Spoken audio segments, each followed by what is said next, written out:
여러분 반갑습니다. 반갑습니다, 여러분. 오늘은 누가복음 3장 4장을 살펴보도록 하겠습니다. 누가복음 3장 4장, 아직도 예수님의 본격적인 공생애가 시작되지는 않았습니다. 내일부터. 오늘 말씀은 그 3장 4장, 그러니까 예수님께서 어제는 세례요한의 출생과 예수님의 출생 이야기였으면, 이제 오늘은 공생애를 시작하기 전에 준비하는, 우리 마가 마태에서도 살펴봤지만 그 준비한 기간에 예수님께서 뭐 하십니까? 이제 광야로 가시죠. 광야로 가시는데, 이 얘기가 누가복음에서는 조금 더 또 특별한 그런 관점을, 강조점을 가지고 있습니다. 오늘 그걸 붙들고 한번 짚어드리고 오늘 또 통독 가이드 영상 마무리를 하도록 하겠습니다. 자, 3장에 보시면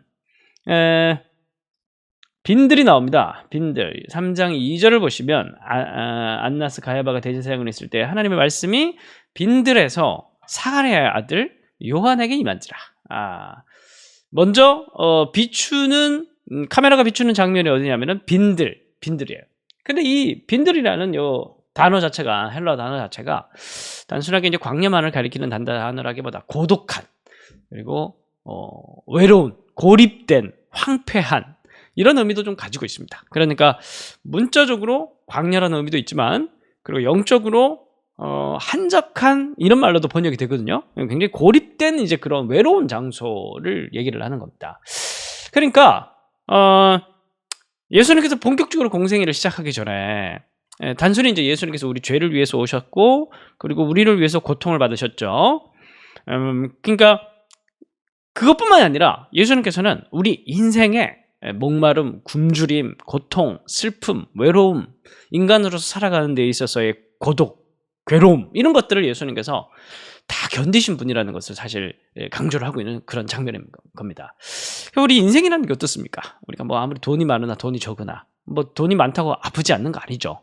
그리고 돈이 많다고 권력자라고 해서 그 사람에게 죽음이 비껴가는 것도 아니고, 그리고 돈이 많다고 권력이 있다고 그 사람이 외롭지 않은 것은 아닙니다. 그 인생이라는 것은 기본적으로 어떻게 보면은 우리가 살아가는 이 삶이라는 것은 실패의 기간이고, 결핍의 장소이며, 외로움의 공간이고, 그렇습니다.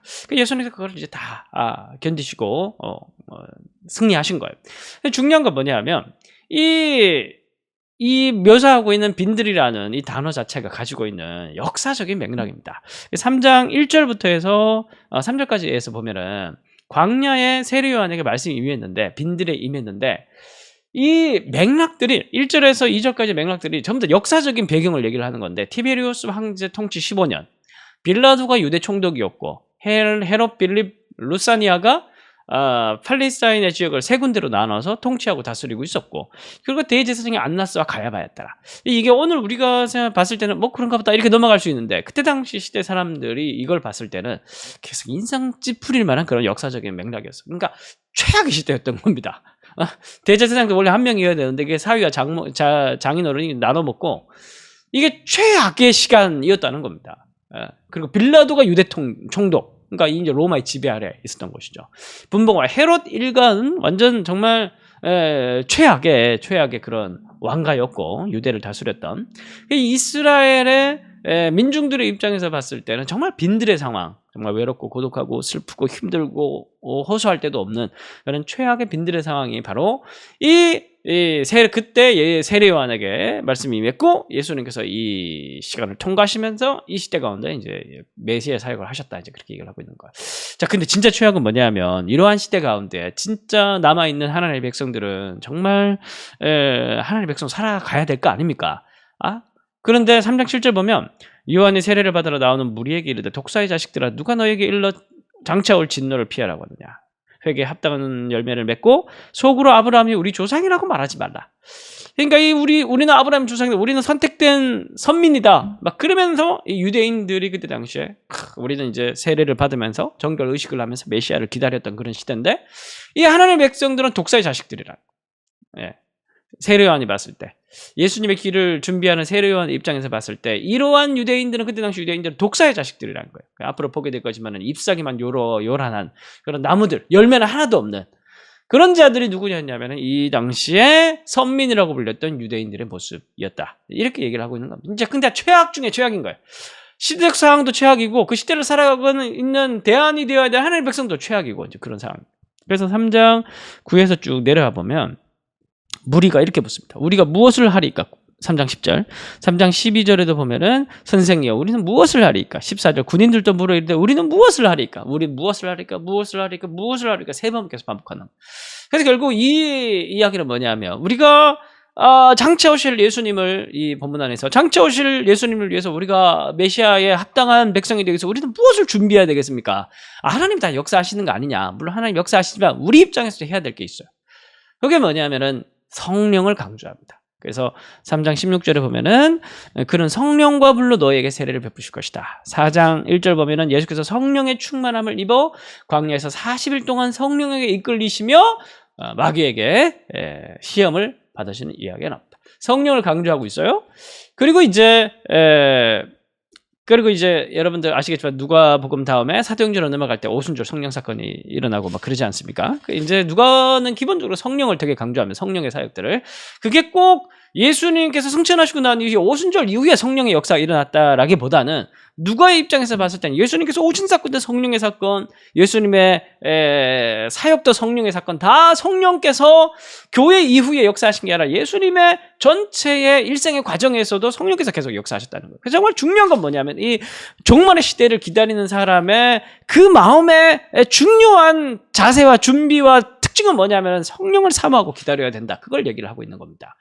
그리고 또 한 가지 중요한 건 뭐냐면은 이제 광야에서 시험을 받는 예수님께서 4장 보면은 세 가지 시험이 있는데 뭐 떡으로 그다음에 뭐 위에서 뛰어내리라 뭐 이렇게 세 가지 얘기가 있는데 이 시험 세 가지 시험이에요. 이 광야와 관련된 거예요. 먹고 사는 문제, 권력의 문제. 그다음에 이러한 광야 기간 동안에서 어떻게 주님을 신뢰하며 살아갈 것인가? 신뢰, 믿음의 문제. 이 세 가지 문제입니다. 이 모든 문제들을 예수님께서는 신명기 말씀으로 다 물리치시는 그런 모습을 나옵니다. 결국 이 3장, 4장 이야기를 통해서 누가복음이 독자들에게 하는 말은 뭐냐면 예수님이 물론 다 하실 것이지만 하나님께서 물론 우리의 구원을 위해서 다 하실 것이지만 우리는 무엇을 사모하면서 우리는 무엇에 초점을 맞추면서 기다려야 되는가? 그건 뭐냐면 두 가지라는 거. 첫 번째는 바로 성령을 사모할 것. 그리고 이 성령은 반드시 말씀을 통해서 역사하신다라는 거.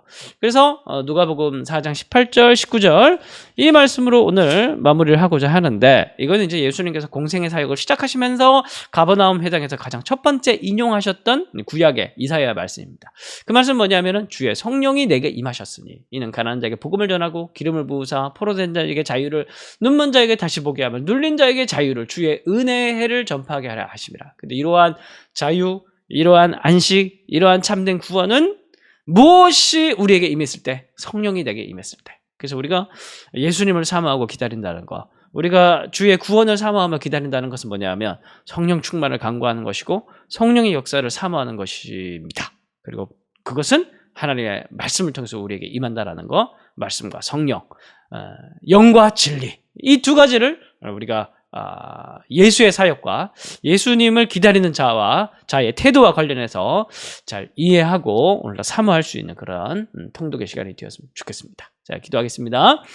하나님, 우리는 이미 영과 진리를 통해서 구원받은 자지만 그럼에도 우리가 우리의 삶을 살아가는 가운데 끊임없이 날마다 성령을 간구하고 성령을 사모하고 성령 충만을 구할 수 있는 우리가 될 수 있도록 도와주시고 그리고 성령 충만해서 살아간다는 자는 반드시 그 삶의 모습으로 예수님께서 신명기 말씀을 통해서 그 모든 광야를 극복하셨듯이 오늘도 우리가 하나님의 말씀으로 광야와 같은 우리 인생을 우리가 살아가고 승리하고 이겨내는 것임을 또한 우리가 말씀을 통해서 배웠습니다.